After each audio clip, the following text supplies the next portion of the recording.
As we explored in our previous episode, some modern movies may feel difficult to enjoy these days. Yet today, we celebrate famed animated tales of yore, including two artists behind classic characters like Cogsworth, Iago, Pumbaa, Pocahontas, Mulan, and Kronk. And now, coming this fall, they're also celebrating the greatest hero of all. Famed animators and twin brothers Tony and Tom Bancroft bring their magic to our studio in advance of their next feature film in cinemas this September, the traditionally animated film Light of the World. Speculative fiction, like no other genre, reflects the creativity of God. If you look at the scriptures, you're going to have to see that God uses imagination more than rational discourse. We are supposed to be image bearers for a vastly creative God. Reading fantastical fiction opened a portal in my imagination for a place other than just a materialistic world. I experienced the gospel story with the mind of someone who loved adventure and loved the idea of light conquering darkness. We're wired for stories that reflect how we see the world in ways that are true. The story is either pointing to Christ or it's pointing to our need for Christ. Hello back, faithful fans. This is Fantastical Truth, the podcast from Lorehaven, the Lorehaven podcast, where we explore fantastical stories for God's glory, helping out fans and families. I'm E. Stephen Burnett. I publish Lorehaven. I'm also an ace author, by which I mean that I wrote a novel called Above the Circle of Earth, a science fiction adventure that released earlier this year from Enclave Publishing. And I'm Zackary Russell, and I have been out, I know, for a couple of weeks from other trips and even some sickness, but to butcher a Kronk quote, I'm not as dead as they hoped. And this is episode 273, Could Jesus Redeem 2D Animated Films? And we'll be joined in a little bit by Tom and Tony Bancroft. Zach, I think that every young man has a Kronk impression in him, just like every young man has a Gollum impression in him. Don't mix them up. Kronk here.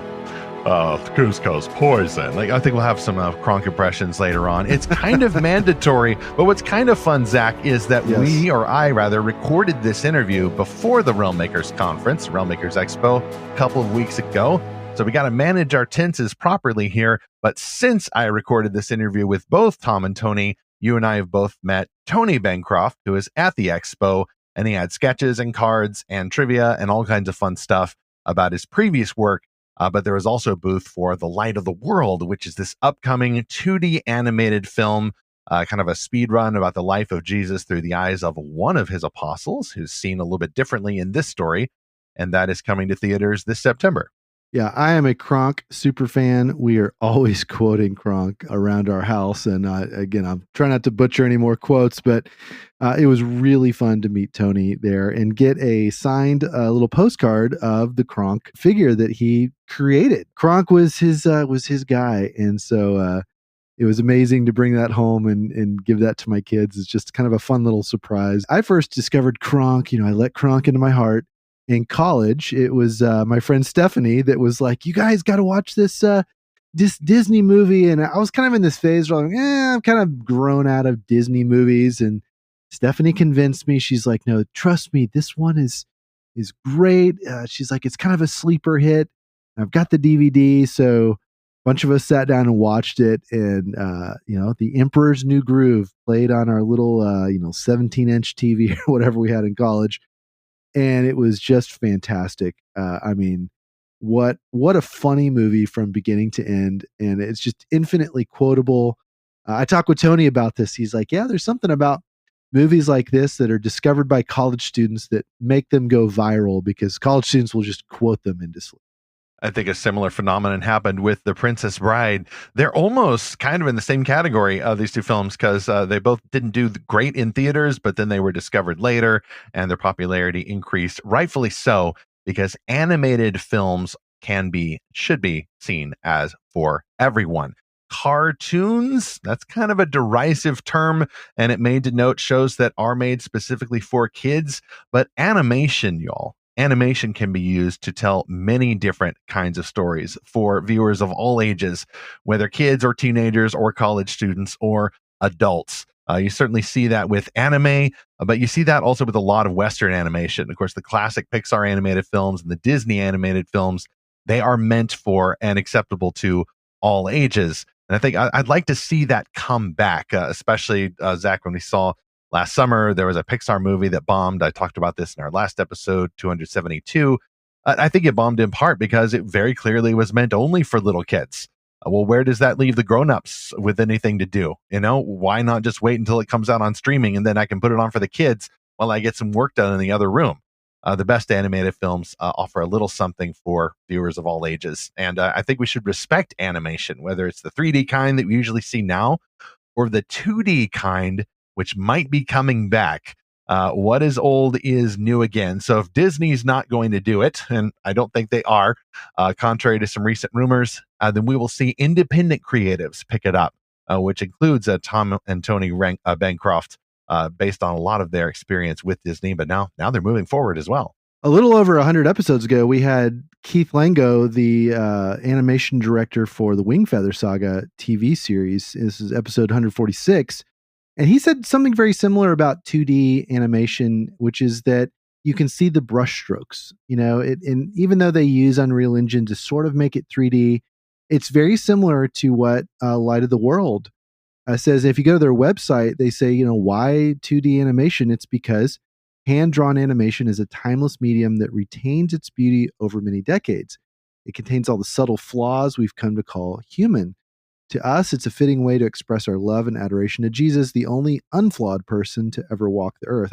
I love that. I mean, what a cool mission statement and philosophy about art. And I like that this is making a comeback. I mean, that's sort of the that's like the motto of the mid 2020s. Oh, let's go back to the old days. Let's return.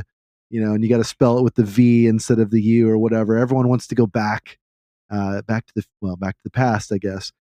And it's a beautiful looking film. And I think it's really cool to bring this into the biblical space as well, because it does make it accessible, like you said. And it's something that makes translation a lot easier. It makes, I mean, who knows, even with like the dubbing, like you could probably animate other languages onto the characters' faces, especially now with AI advances. Well, we don't want to go into all the AI stuff, but the point is, like, animation can have that older style, but sort of that newer technology to make it even more powerful and accessible. And so I'm really looking forward to hearing this interview with Tom and Tony about all of this. Well, let's pause for a quick mission update. Lorehaven reviews as well. We've reviewed a bunch of books throughout the month of July. Anointed was the most recent one. No, actually, that was the one right before War Safe by Lauren Smith, just out from my publisher, Enclave Publishing, and anointed by Jason C. Joyner, the finale of his superhero series. Now we have the upcoming review for Winter's Chill by Morgan L. Bussey. Actually, come to think of it, that is our sponsor, Zach, as well, Enclave Publishing. So I'll go straight to sponsor one, Enclave Publishing as our top sponsor for this episode. And this is Winter's Chill by Morgan L. Bussey, coming out just within a week or so, actually, maybe a couple of weeks from now. Fighter, emissary, long lost daughter. Brigid has one mission as she returns to the north to warn her people of the oath that binds them. But the mountains are treacherous and snow comes early, leaving her on death's doorstep until she has an unexpected encounter that not only reveals a secret about her past, but also brings new allies into her life. Meanwhile, the healer Caden must come to terms with the awakening of his Eldaron power. With winter approaching and the war on hold, he ventures to the White City to uncover his heritage. As he walks the ancient halls of his people's birthplace, he discovers not all adversaries are across the battle line. He must navigate political opponents while searching for a way to stop those of his kind who have turned to the darkness. Yet even the bitterness of winter cannot keep Brigid and Caden apart. A connection has been forged between them, and their bond might be the one thing that could save the Nordic people and end the war. Enclave Publishing presents Winter's Chill, Book 2 in the Nordic Wars series by Inspi Sela and Carol Award-winning author Morgan L. Bussey. It is available August 5th, wherever fantastic books are sold. Ask for Winter's Chill at your favorite bookseller or your local library, or order it online at Amazon or at enclavepublishing.com. It's also available as an audiobook from Oasis Audio. And we will have that info in the show notes for this episode 273. By the way, those reviews at Lorehaven and all those sponsors, you can go to lorehaven.com and hit subscribe. We got a new subscribe pop-up there just installed within the last couple of weeks. Much more convenient for you. Just put your email address in there. We won't sell it. We'll just keep it and send you some great updates about the mission that we're doing at Lorehaven to explore fantastical stories for God's glory, which is not just this podcast. Lots of folks listen to the podcast but haven't subscribed. So the podcast is your gateway to these amazing worlds, including the Lorehaven Guild, our Discord server, in which we engage in monthly book quests. All right, Zach, let's open the doors here. Our studio now receives some folks from a much bigger studio. Let's give a much warmer reception and no chill at all to Tom and Tony Bancroft. From there, let's give a much warmer reception to our upcoming guests, both Tony Bancroft and Tom Bancroft. Hey, hey, hey! Tony just entered the studio by pedaling the Flintstones car with a mighty yabba dabba doo, not actually heard on this podcast, unless you want to give it your best go there, Tony Bancroft. A yabba dabba doo! Nothing Pro. like it.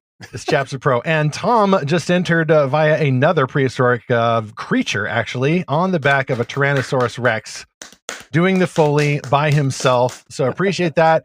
Tom, what is the walk cycle, if I'm speaking animation correctly, of the Tyrannosaurus Rex? Is that hard, easy, middle? Hard, well, it's only 2 legs. We don't have to do the quadruped. That's right. There's a lot more muscles to keep up with the quadruped, right? Yeah.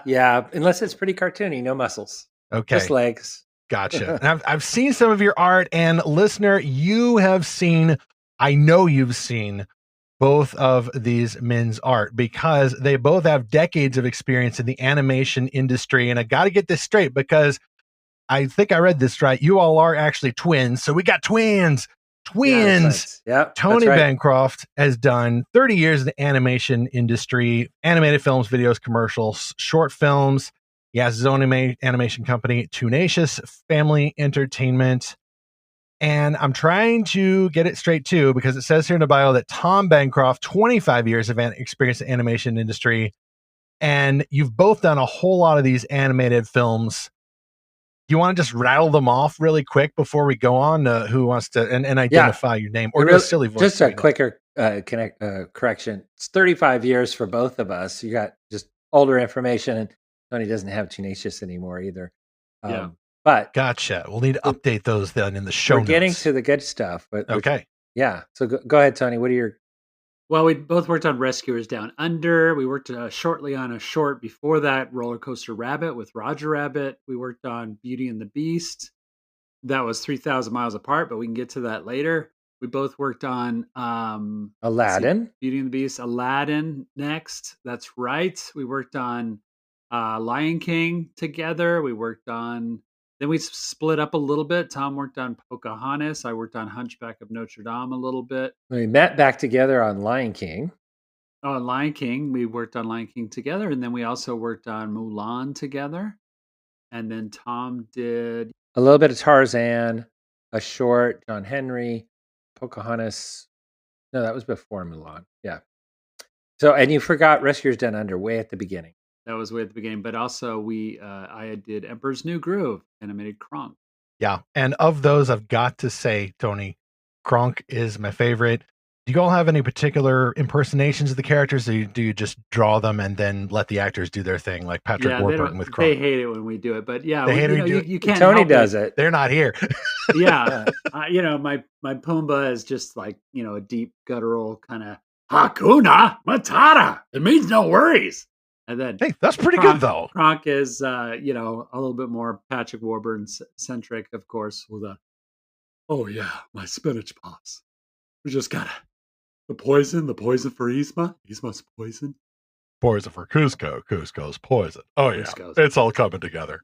Oh, right. Very contagious, contagious, the Kronk voice. And lots of I'd say 100% of our listeners right now have seen any of these movies, probably in theaters. That's where I have to apologize to both of you gentlemen. I'm gonna have to spring this on you. I apologize for boycotting these movies. Okay. Oh, were you you were the one guy? of those. Well, one of You were the those, one of those. Yes. Now, Fascist. in my defense, yes, Yeah. or something close to it. Yes. I mean, the big ministries are saying this, and then a few years later, I don't hold them in low regard. I know they're trying to do what's best, but so are you guys. You guys are being salt and light in this Exactly. industry. You all are achieving this creative excellence with these characters, famous classic animated characters. And we'll get to what you're doing now, but we've got to touch on the past, obviously, moving into chapter 1 here.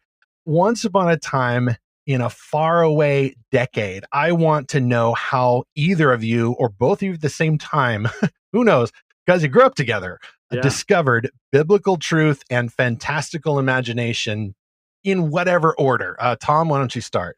Oh, gee. I was trying to find an irreverent answer to that that's not C.S. Lewis.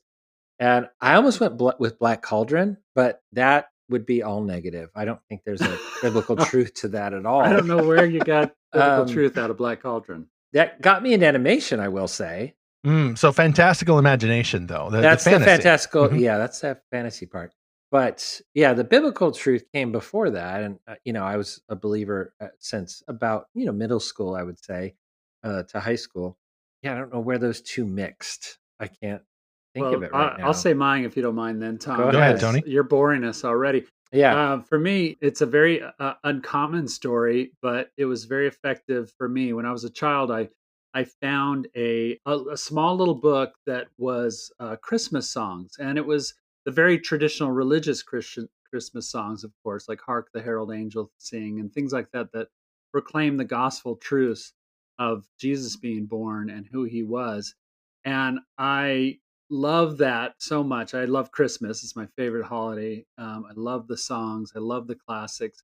But finding that book was my first inroads to wanting to know more about the gospel truths, about who Jesus was and who God was inside of my heart. Because Tom and I both grew up with a father that divorced my mom when we were very young, so we were pretty much raised fatherless. And it was because of that, I think, that I had this pursuit of wanting to have a knowledge of my heavenly Father. And so it was those Christmas songs in that book that made me seek him out.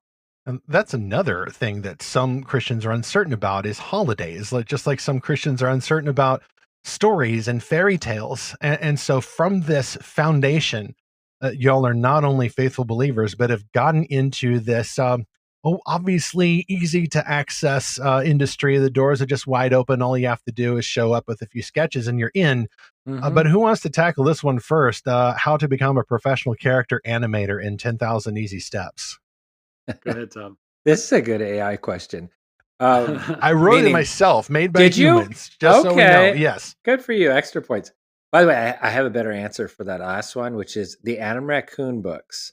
Tony and I both found those very early. We were believers, but it was the Bible and fantasy because it was a lion character that represented Jesus, and it was a raccoon character that represented us, basically every man.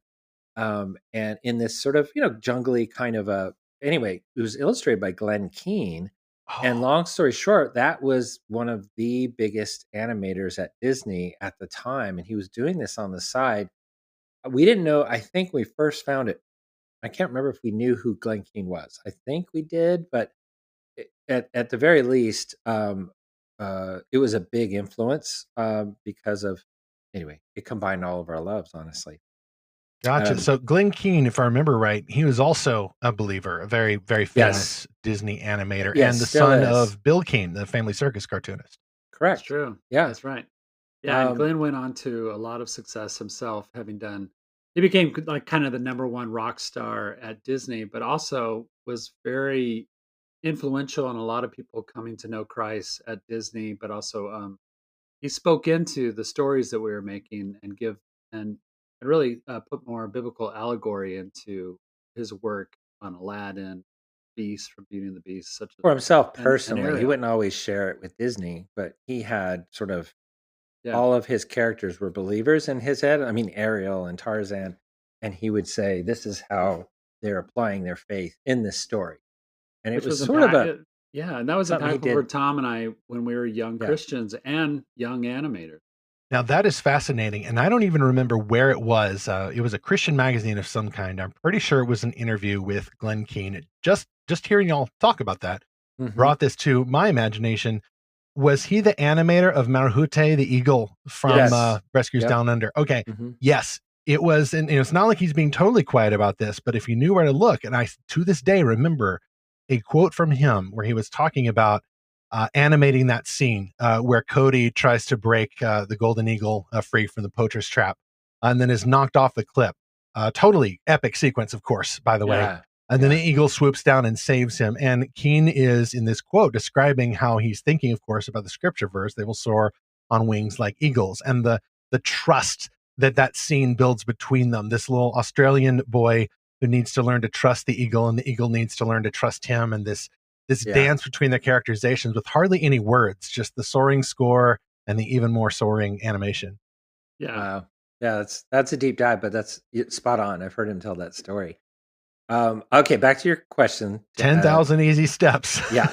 I'll start, and Tony, you can add to it probably, but I'm going to try and make this short, which is if you're someone who loves to draw, I'm going to try and find the person that's listening that loves to draw, that loves stories, to tell stories, not verbally by any means, but visually, little comic strips and things like that, or little sketches in your sketch pad, then you're probably already well suited to be an animator.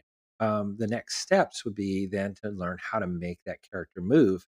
But you certainly have already fallen in love with the big important parts of being an animator, which is storytelling and learning how to tell a story. What is a beginning, middle, and end to this thing? And then personality, creating personality within your characters with expressions and poses. The rest is movement.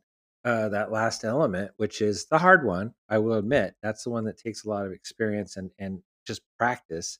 But honestly, there's these 12 steps, principles that the 9 Old Men created way back when. And so there's a few good books out there that you can get, and you can learn those basics. And so that gives you probably 80-90% of what you need then to continue on in that career. It's true. And then the only other added element you need is patience, because creating animation is like watching paint dry if you're a painter, because it really is a very time consuming process that you need a lot of discipline. Well, back in the day, was it not 24 frames, 24 drawings a second? Still is, yeah. It still is. 12 to 24 is what we say at Disney, 12 to 24 drawings per second.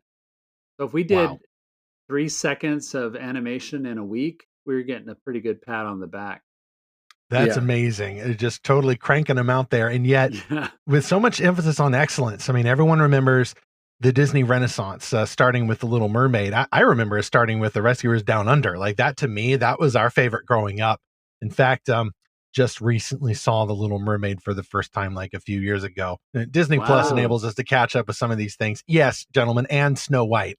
And yet I can also know enough to be dangerous. Like I'll ask you in a moment, maybe about what is it? The milk call? Is it the milk call head waggle? The like really difficult animation maneuver. Yeah. And yet I hadn't seen Snow White until a couple of years ago.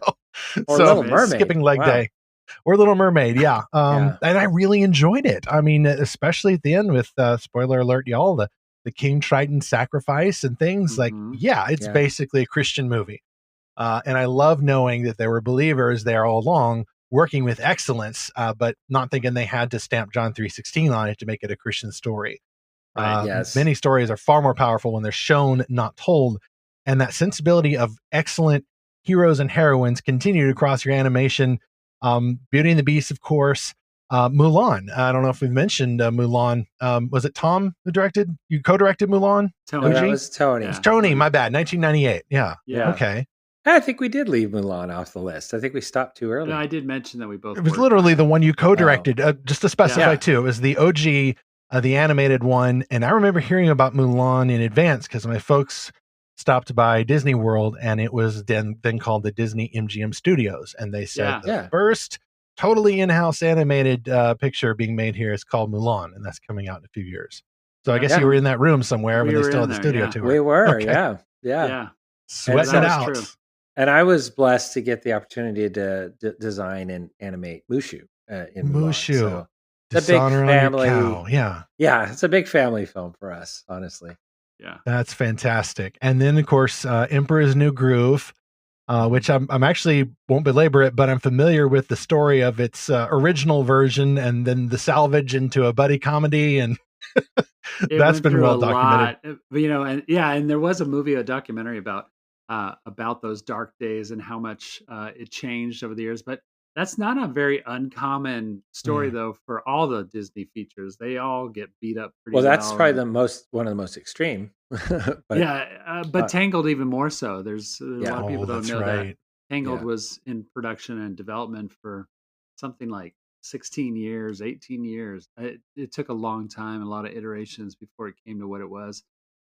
Whereas Mulan was maybe more like 5 years, and Emperor's New Groove, yeah, maybe 6 years or something with the restart.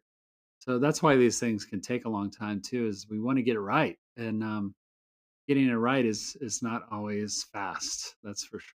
So to clarify too, you all are expertly skilled with what people have called 2D animation. I prefer calling it traditional animation. You're Yes. literally, with or without the aid of a digital device, but more likely, especially in the 90s and late 80s, you're drawing these sketches on paper.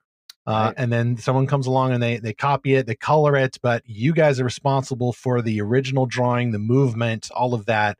It's not going through a computer necessarily for the types of animation that you all do. No. Yeah. It's all hand done, very traditionally. It's one of the reasons why we both teach, my brother and I, at the college level. And so, young animators are so intrigued by the pencil and paper techniques that we used to use. Now we do it digitally, at least on tablets that we can draw on, kind of like a big iPad, if you will. And so it does speed the process up a little bit, being a little more digital, but it's still all hand drawn. The way we like to work anyway. Um, and then there's obviously computer animation change things in a Here, big Tony, way. let me just show it because I have a do scene we got? from Little I'll describe Mermaid it. right here, and I'll just flip it for you. How's that look? You like that? Yeah. Oh, Yeah, I that's- see the. Okay, Oh, yeah. there That's it the one was. where she's swimming around and Yeah. she looks out into the sun. and Glenn she's gave me those singing. drawings. I can Yeah. see, if that's the shot in the film, I think I can see it in my head. So definitely iconic. Well, just so y'all know, too, listeners, I am sorry to say that we don't have video, but both of these gentlemen are in their studio environments. I presume a home studio environment. The walls are full of framed art. The desks are full of little characters. Tom's got a Roger Rabbit standee right there.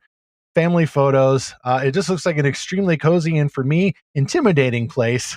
Yeah. Because I'm thinking about 24 drawings per second and 3 seconds a week, or however that goes. It's funny because It's all nuts. artists love their offices. It's Their your little studios, hole, your yeah. little getaway, your studio.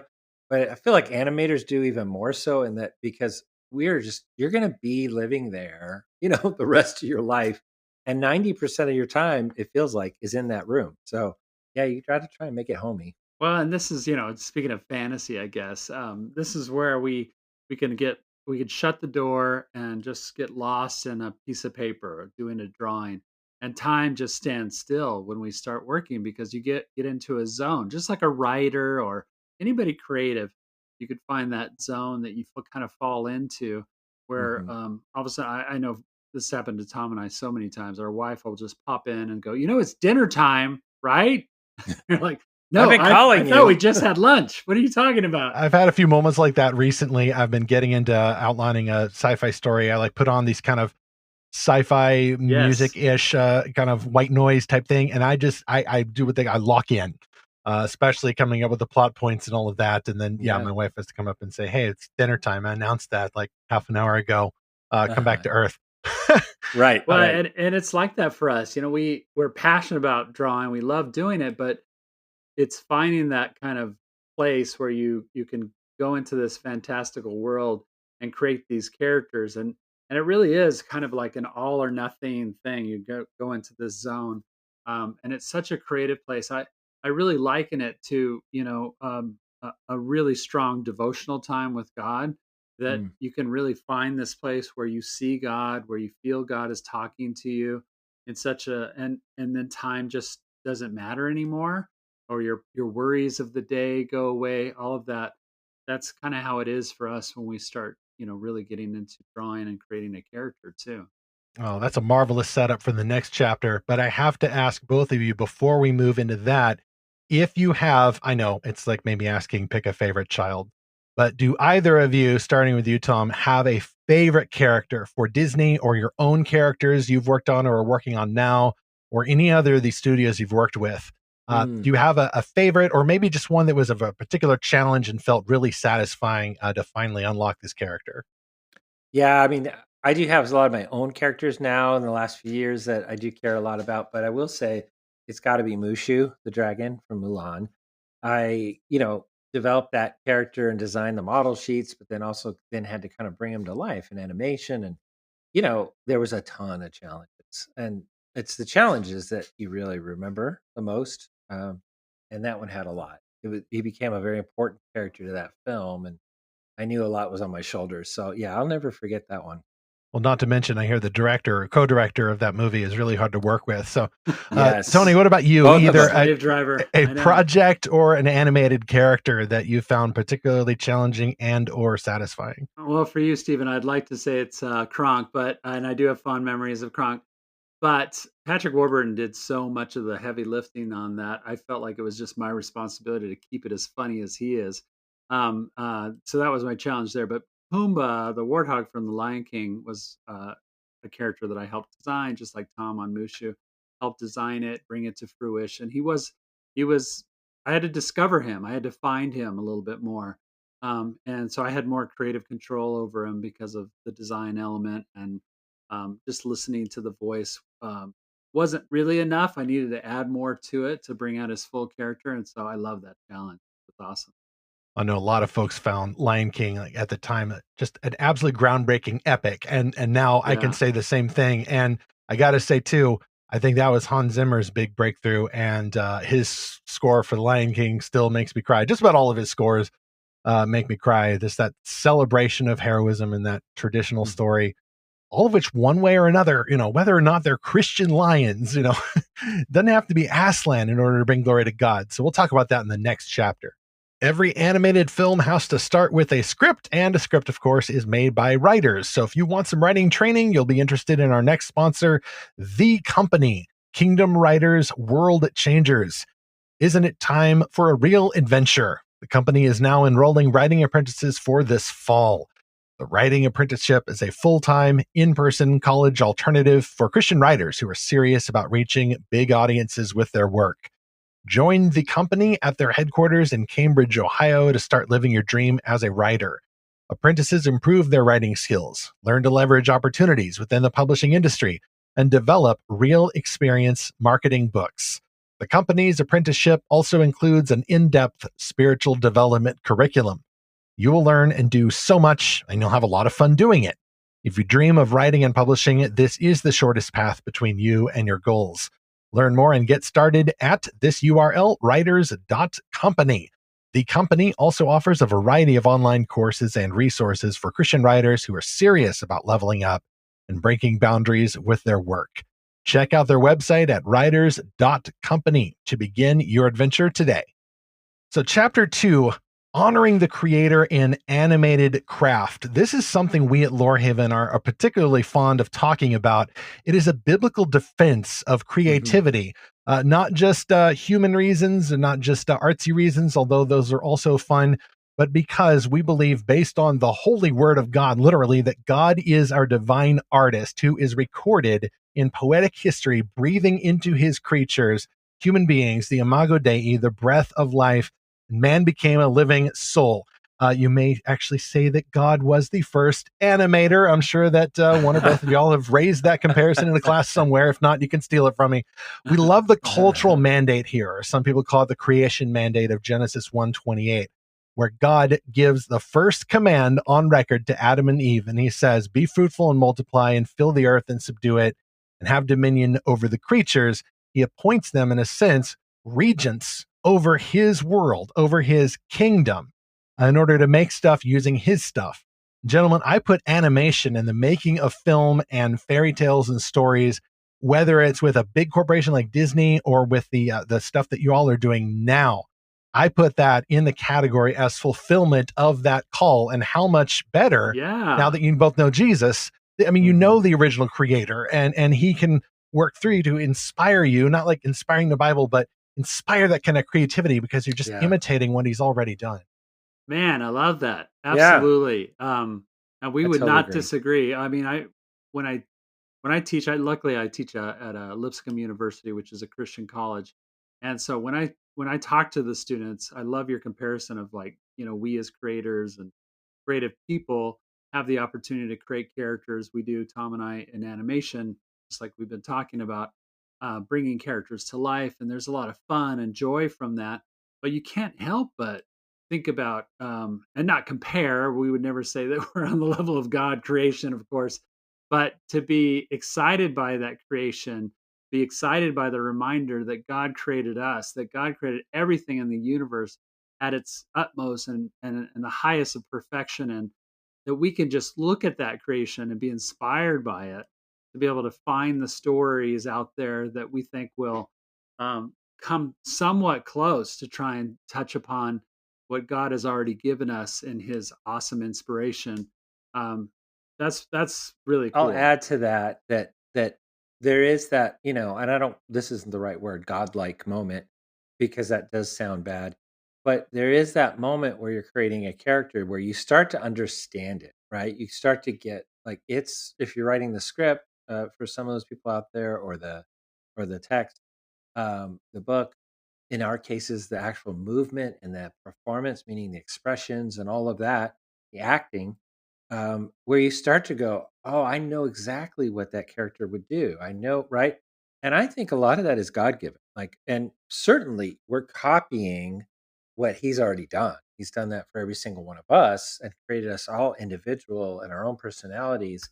And so we can just marvel at that around us, knowing your own kids and your wife and right, the people in your lives and how different they are. And oftentimes we're writing or we're basing a character off of somebody we know. And so we're emulating what he's already done. So, all the time. Yeah, and it was our teachers, Stephen, that taught us early on. We were at Cal Arts learning about animation, that said observation of life. That's what it's about to be a great animator. You have to observe life.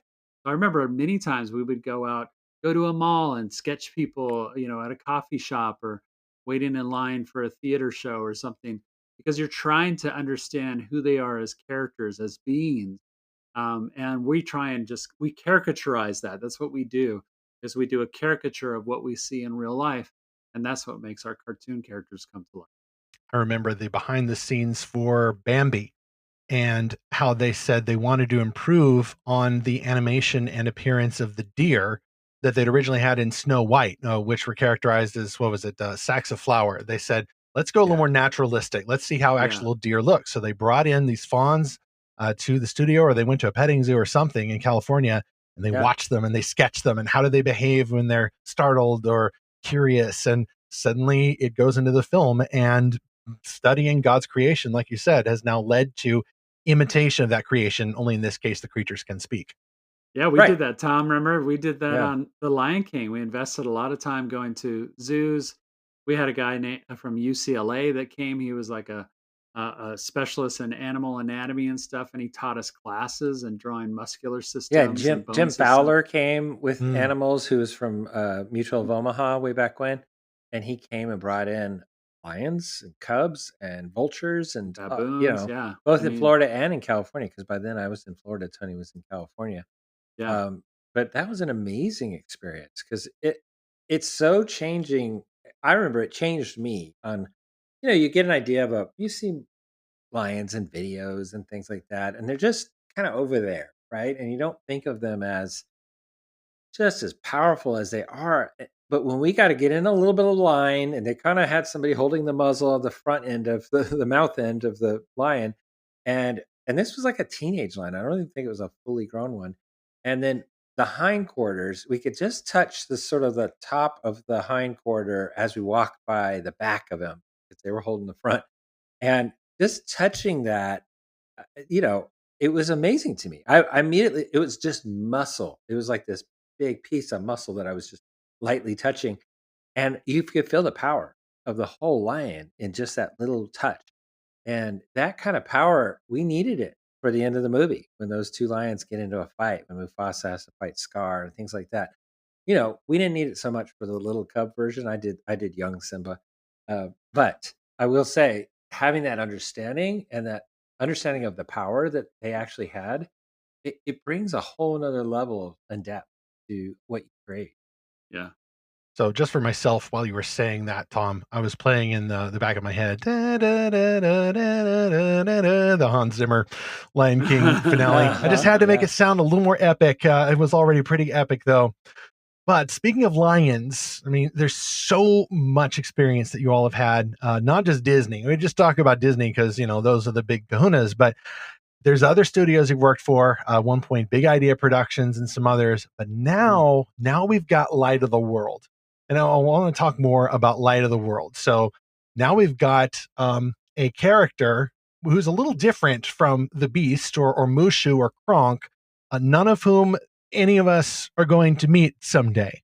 But now you've got a hero of the story who we all believe we have already been redeemed by, but we're actually going to meet him someday. And now you're going to animate this fellow for Light of the World and the story of his apostles. And I'm curious, too, about doing this in the traditional animation approach, which everyone says they want to see more of. And now you all are actually going out and doing that. I mean, it never went away if you're in Japan or some other places, but y'all are bringing it back to American cinema.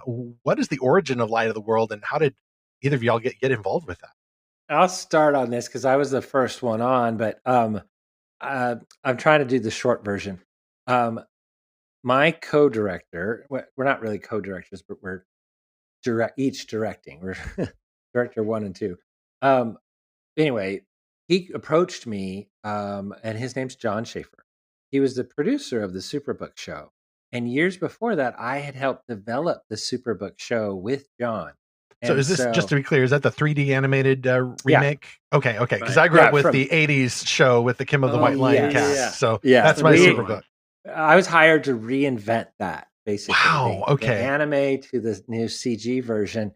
And I directed the pilot episode and all that. So, but John and I had worked together for many years. And then I kind of stayed on and designed all the cast of characters for about 5 seasons worth of characters for about 5 years. So we got to be good friends.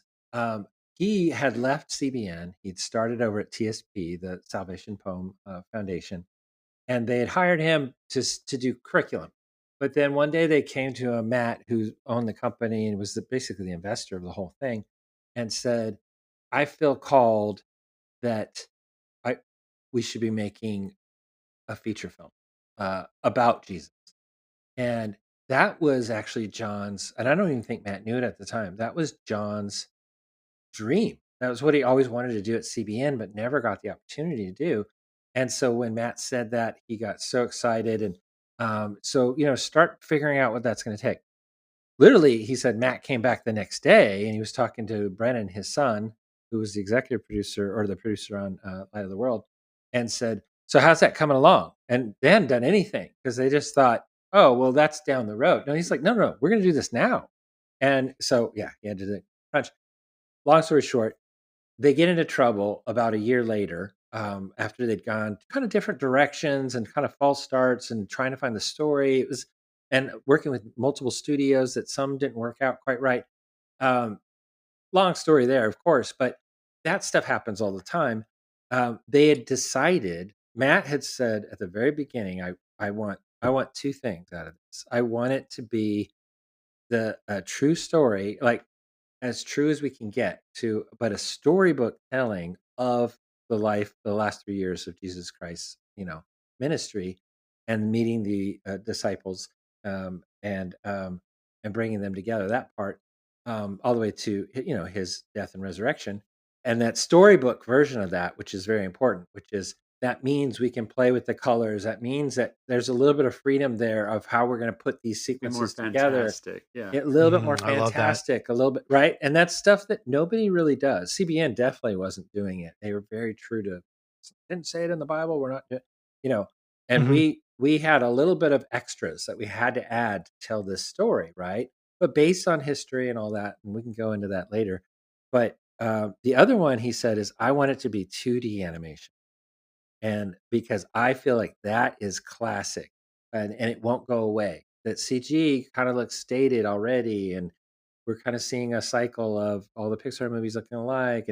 But 2D is unique unto itself and it always will be. And when he called me one day after things had kind of gone awry and all that, and long story short, he called me and he said, "Hey, would you help me direct this film?" That was the mandates that he told, and he showed me some artwork. They'd already done some really amazing art direction, so it had a really different style, almost like a European style, not Disney. And when I saw the style, when I heard that they were going to make it about a young John, the disciple, that he was going to grow up in search of this savior that they've been hearing about for hundreds of years, and we're going to see Jesus' life through the eyes of John, who is now only a teenager. And then it's going to be 2D. I was like, you just said all of my favorite things in one sentence, and I'm in. I think Roger in your background there, Tom, is giving the expression it sounds like you gave That's when what you I heard did. that. That's it, like, yeah, yeah. He kind of has this like, Yeah. yahoo, wahoo. Yeah. Well, I'm getting even more hyped. Tony, when did you come on board with this? And any further thoughts about that origin, real quick? Well, yeah, Tom, being a good brother, brought me on pretty soon, probably within the first month or two after he started with John, and they started going down a road of trying to reinvent the story and what can it be. And I had Tom, of course, we talk all the time, and he was telling me about what he was doing, and I started getting pretty jealous myself about like, oh my gosh, that sounds like a great project. I'd love to be a part of that. And I started putting that out there to them, and thankfully, John is a good friend of mine too, and Tom is my twin brother, and I already showed him nepotism at Disney by giving him the character Mushu on Mulan, so he owed me. See how that turned out. But I owed him by being his boss. Yes, and he wanted to be my boss just like I was his boss on right. Mulan. So Turnabout's fair play. Turnabout's fair play. And I was so thrilled when they asked me to come on board and join. And I started out as head of story, working with the storyboard artist. That's right after the script. That's a hugely important element in the animated film process, is to do storyboards. So that's where you're kind of visualizing the whole script, beat by beat, shot by shot. And that's where the movie really came to life, I would say, is during that. And that's usually true with any animated feature. The storyboards is a huge, impactful time. And we spent a lot of time really going through them and doing different versions of the film in storyboards.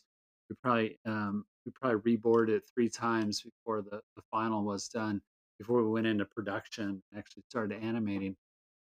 So that was a huge, huge, great time. And then having all that knowledge of how the story came about and what the important elements were, where the focus points needed to be in the story, was really helpful when I graduated into being the animation director, and I oversaw all the animation with Tom and John. So I feel like I was kind of a third wheel a lot of times, but I enjoyed that role on this film, especially after being a director at Disney, just to be able to kind of just give to the project and really, let the pressure be on these guys, which there was. I mean, you can imagine, Stephen, if yeah, we had the 9 old men looking down at us, and the triumph and tradition of Disney when we were at Disney, but to do a movie about Jesus, oh my gosh, you can imagine the pressure of thousands of years of faithful people out there that know the Bible so well, theologians that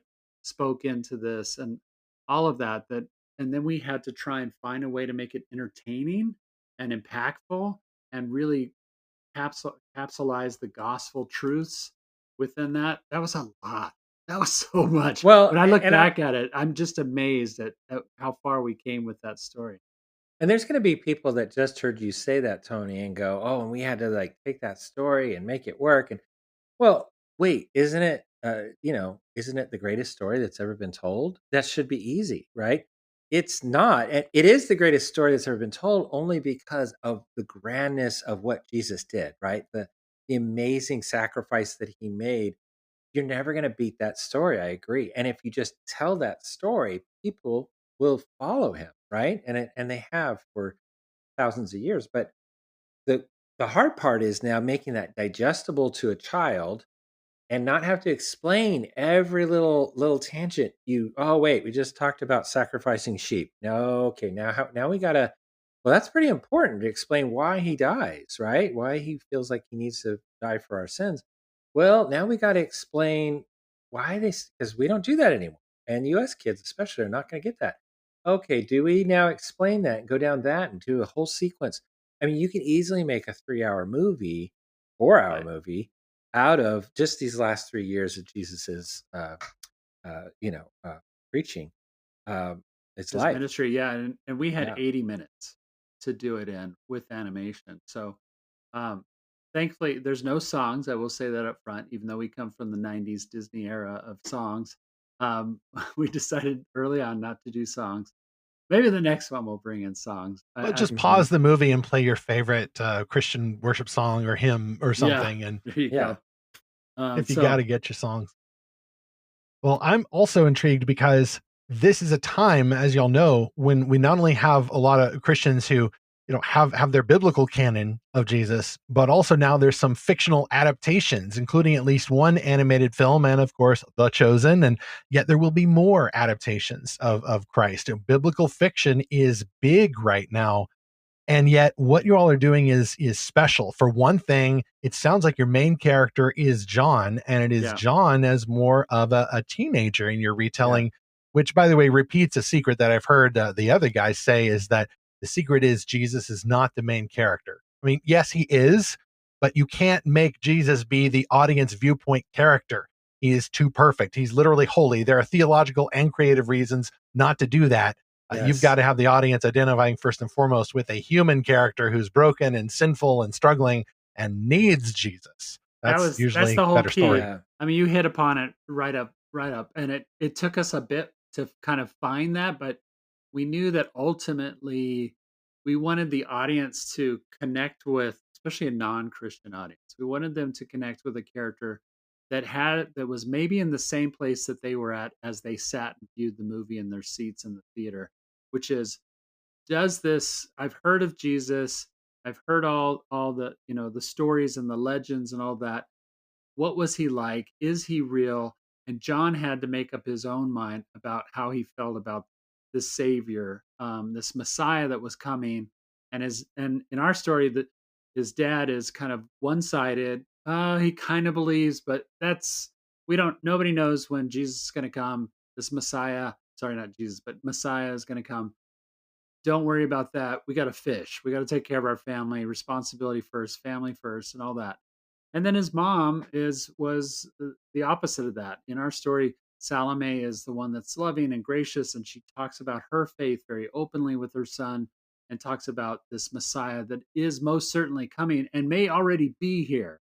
And then we actually go into John, his life, and his kind of trying to live up to his father, who's very strong and a good fisherman, and he's trying to kind of find his way. And it is his life journey, but it's also the life journey of our audience. We hope that they're at a point where they're at in their life where they're maybe young and grappling with what is eternity, what is faith, what is this Messiah, what is sin, all these things that Tom was saying we struggle with. How do we keep this in a very simple way digestible for a young audience member so they clearly understand?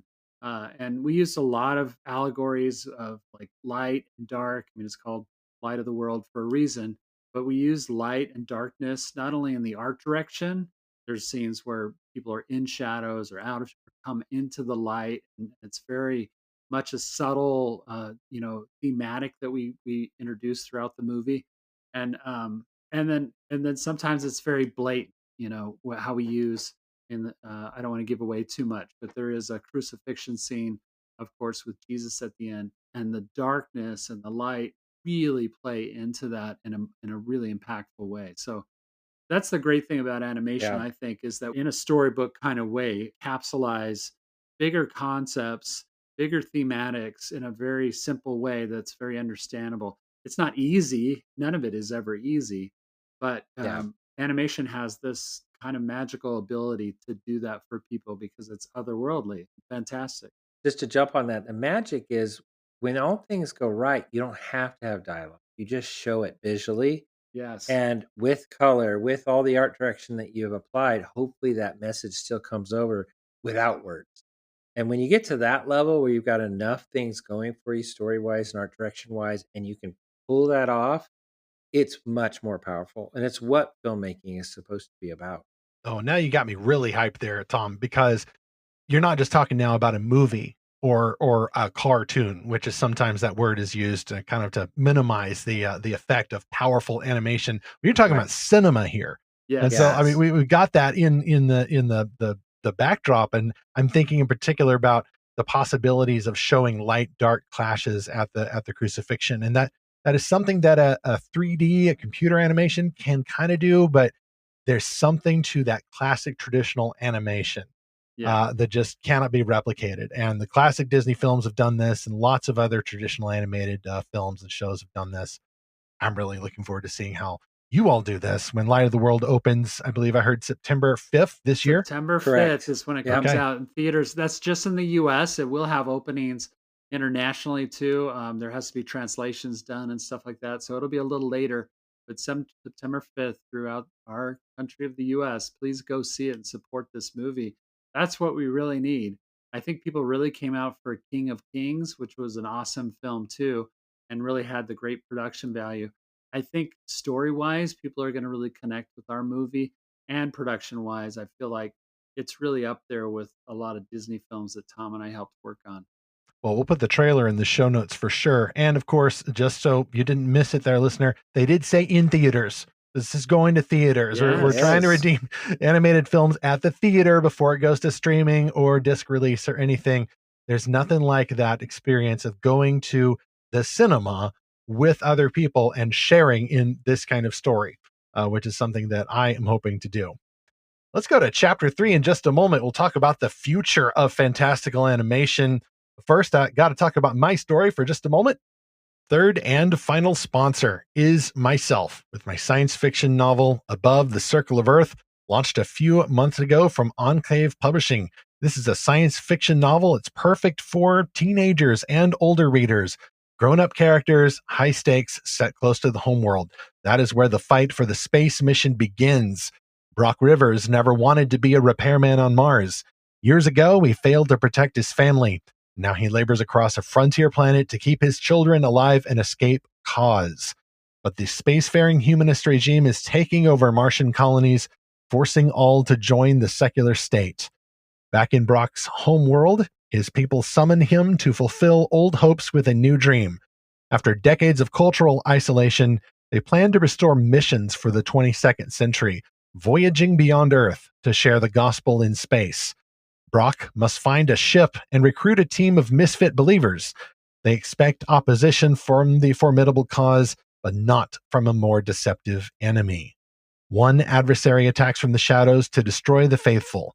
Others unify to oppose the project. Brock and his family must fight to resist these enemies of the space mission, or else return to exile forever. That's Above the Circle of Earth, launched from Enclave Publishing in hardcover, digital, and audiobook format. You can get those at the usual retailers, including Enclave Publishing itself, for 20% off. Also, join the space mission for special updates about this story and its future at estephenburnett.com. That is my name with a PH and 2 T's in the Burnett, PH in the Stephen, and you can also get that link in the show notes for this episode 273.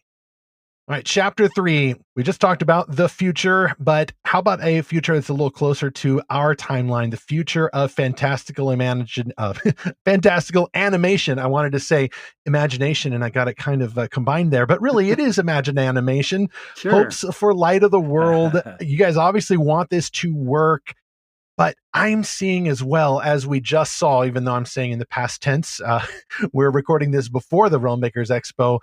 We will have what Toadstone want her. By this point, we will have seen and met many Christians who are in the visual arts at Realm Makers. There's the Wingfeather Saga guys. There's Mike Naraki. He's doing the Dead Sea Squirrel series, and others doing games. And so I really start to see this picking up, where Christians who have either had this legacy of working in animation, and or those who are just starting out but still doing great work, like, we're now connecting. There's now the technology and the networking events to get these folks together. So, gentlemen, seeing as how we haven't yet done the expo, but this episode comes out after the expo, make up what happened at Realm Makers Expo. Oh man, what do you just make something up? These are fantastic. What a great, awesome expo! Fantastic. I can't believe all the artwork and inspiration. 18,000 people, and then the dragon crashed in, and that dragon thing that they did was wild. Broke the fire code for the private screening of Light of the World. Well, why did they use real fire? I thought, man, no, I'm kidding. I will say I am excited about the expo coming up. I'll be there and I'll have a booth. So hopefully when you hear this, I will have already met you because hopefully your fans of the show will be there coming out in mass. But yeah, I want to react to one thing that you just said, Stephen, which is there has never been a time, I believe, in the history of entertainment arts where there's more Christians that are going, I want to use my talents and abilities for God. And I feel like they're coming out of the woodworks. Tom and I both live in Nashville, Tennessee. We both grew up in Los Angeles and Hollywood. That's where we learned. That's where we established ourselves and got the education in animation from Disney. That's great. But in the back of our minds, we always had this vision of, could we do more with our talents and abilities for God? And it's now that that's happening. Yes, Light of the World, huge step forward for us. Like we both feel like we've been working our whole lives, training at Disney and other places, other studios, to know how to make a great cinematic movie for the life of Jesus. It took us that long. But now I'm seeing people that are coming out to Nashville, which is kind of a central area for entertainment and faith. It's kind of the bridging of those two things. And we're seeing a lot of live action movies happening, a lot of gospel music that's rising up here. And then animation is right there too, in the middle of Nashville, in the middle of the faith community. So Tom and I are really excited about that and where that could go. And I just I won't be at Realm Makers, everybody. So you probably are, all of you know that by now. Tony got called Tom a few times, probably at Realm Makers. But I will say this: these are a lot of my friends, and I do want to make this announcement, even though it's behind, unfortunately. Light of the World is going to screen there. You will see it there. We're having a special screening of it. I wish I could be there for that. It went great, Tom. Did it? Good. Okay, we broke the fire code, actually. Wow. It was actually kind of controversial. Yeah, it was crazy. Plus, there were some guys outside with 2 CV signs. We had to turn them away. They were just all kinds of trouble. 2 CVs. We just heard what 2 CVs means. Yeah.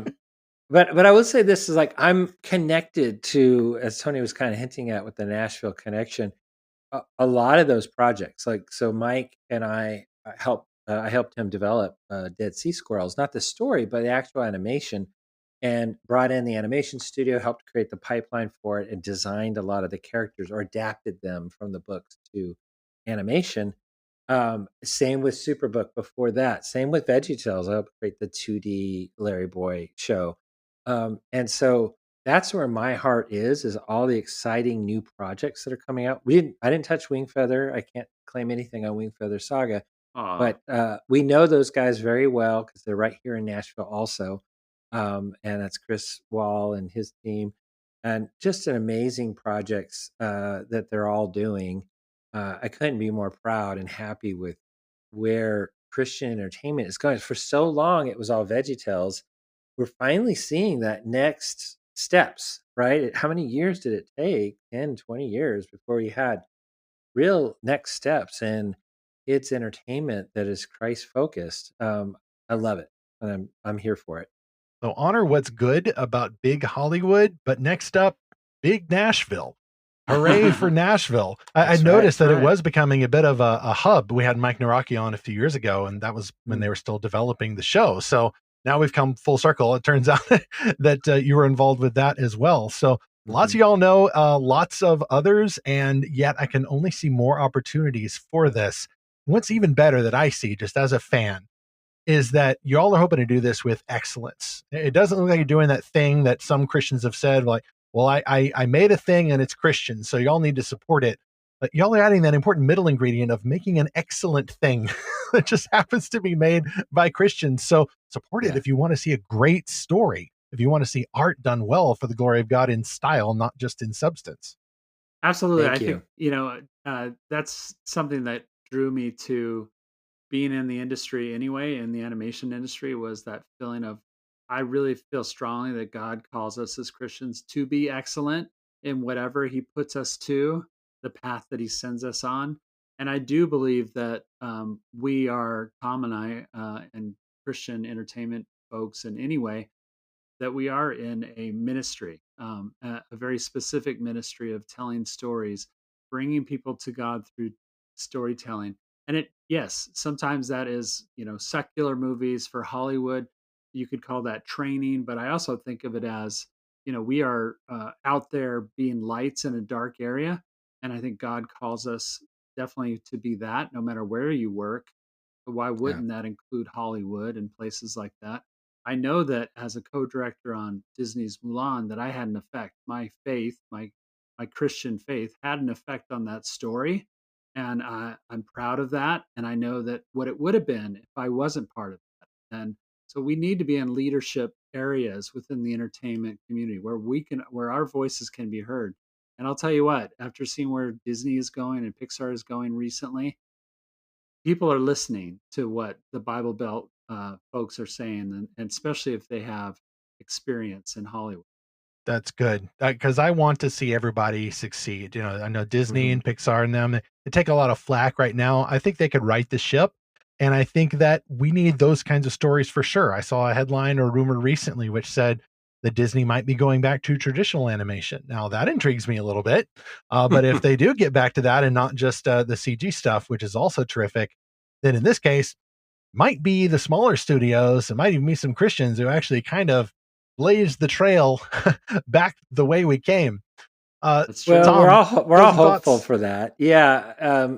If you want to comment on that specifically, will Disney go back to 2D? I know Tony and I both have a strong opinion, which is no, probably not. A lot of that is false hope and false rumors, not based on anything that's happening at Disney or anything that's been said at Disney. Okay, so we're busting a myth here, possibly. Yeah. I think we could feel pretty strongly. No, about I that. appreciate that. It is fantastical truth, after all, not fantastical wish fulfillment.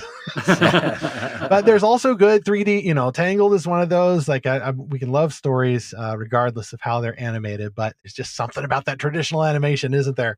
There is. I mean, Tom and I have done it. That's why we got into animation, is we just love to draw and create characters. That's how that love started, and the passion is still there today. I've worked on a lot of different outside of Disney, even Mary Poppins Returns. I animated on that because it had a little bit of animation. I worked on the new Looney Tunes movie that came out, and Space Jam, New Legacy, because it was a bucket list thing for me as an artist. I did all these Disney characters, and Mickey Mouse included, but I'd never done Bugs Bunny and Daffy Duck, and those were huge influences on me as a kid.